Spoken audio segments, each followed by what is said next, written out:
నమస్కారం, welcome to VS news.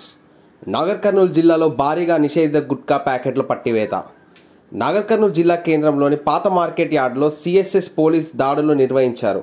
ఈ దాడుల్లో భారీగా నిషేధిత గుట్కా ప్యాకెట్లు పట్టుకున్నట్లు సిఎస్ఎస్ సిఐ తెలిపారు.